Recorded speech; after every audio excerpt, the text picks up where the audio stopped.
Abia Kamal Kanwar I channel Mijiram Yudit Gorab subscribe. Kami Jiram Tatanun Gorab notification veil Bijala Bako Yum Chinador Avlut Beam on Ajiki Pet. Wabia to Kamal. Go be subscribe manan be twine. Be more like. He be notification del be twine comment ador upload be magic pet. Go along. Nei di alten content pal.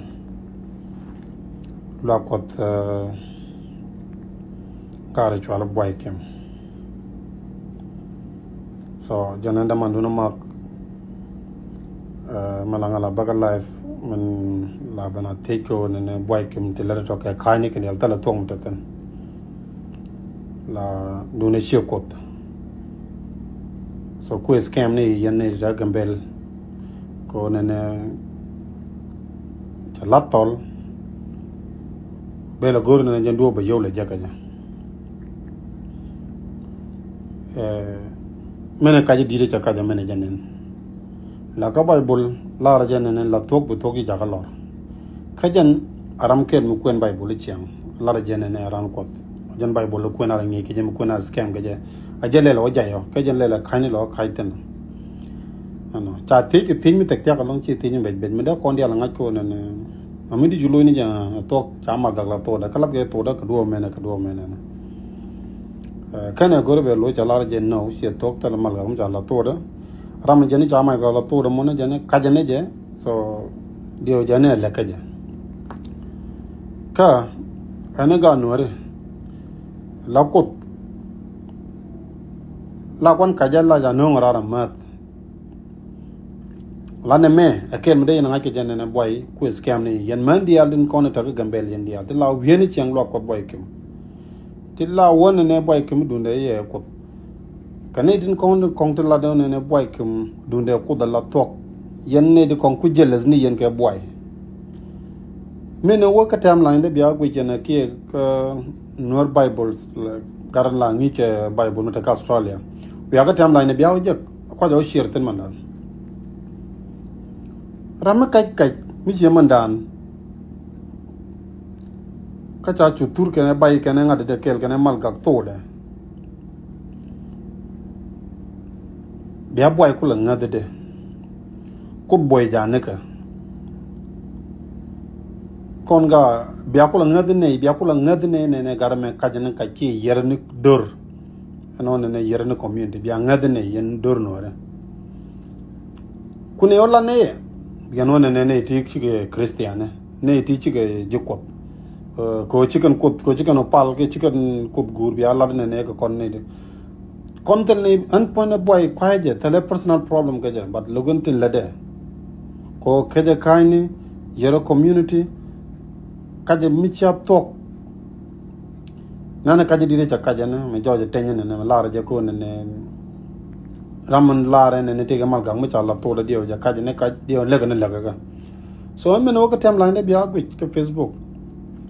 mate mal ga ya la to ro tel pon ga mi chala to da bia klo che so men go re de lar kon ro ga mbel di al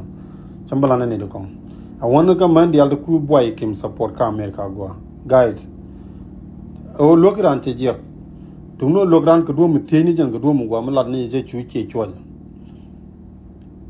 boy kim o nanga kwang nat ka do blokot ajana lung ne ko ne de kongo ko na scam cha tok che la tok ni chiang dine jen le community du jung ko na ga ante chu ba ji lok ba do yo nor cha ran da cha apale che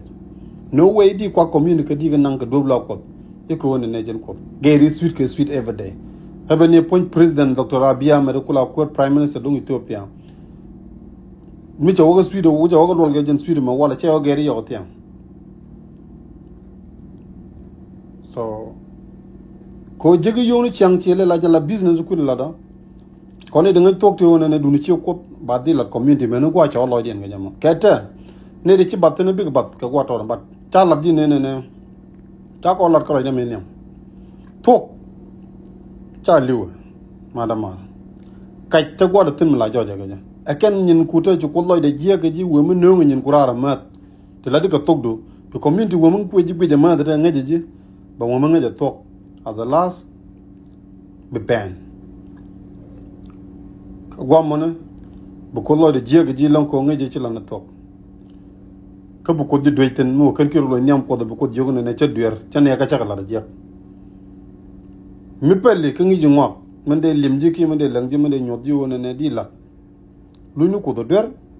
pal ka kati la to pale poñ ko do man ngade man la ko do tok man la ko ca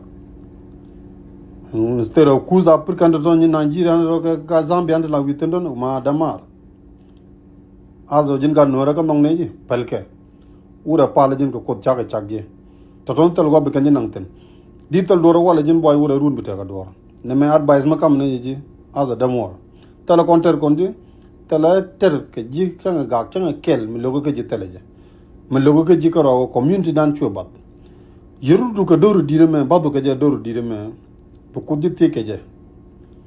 la de ji ma damar ma ko be ji te la dor commune dor nore dor mu chako ko ci chakran so mi ngari ke jeta ko joje ko ne kajine kayne bi tok ba joje run kana me bo loy poindo ko no ko ti ram la jeg loyde mala ja capteur cin ci do dur ci de palaga mu de ji palaga ana tam ci ko je wona ne dong ci ko tung dur dong ci ko ju palaga joje ke kayne ke yalde ci lato joje ci ga tok mu wuro loy pinyam ko do ñok ba yidil palaga ko loy do ko ke je be ngajo ne ci doru ci ngaj ke bi doru ke le bi ci la malej mais kon il kombulo da tet ji bijina demanda ko no ma damar raje me wege ji ko na bi leng man ji gambel del ko men ci jojo wala jojo ko ne ti dial de kan dial ke kayne tala tong mata tan ko mi gaagi wona ne mi la do mi ci tok mi la re ne tel mi da tong mata tan men ngene dial ko wonken ba yugo la ngade ko to kong de bo mi la to so de ji lim ko ne ura palo ko chaga chagje so biata mal anda manduna mak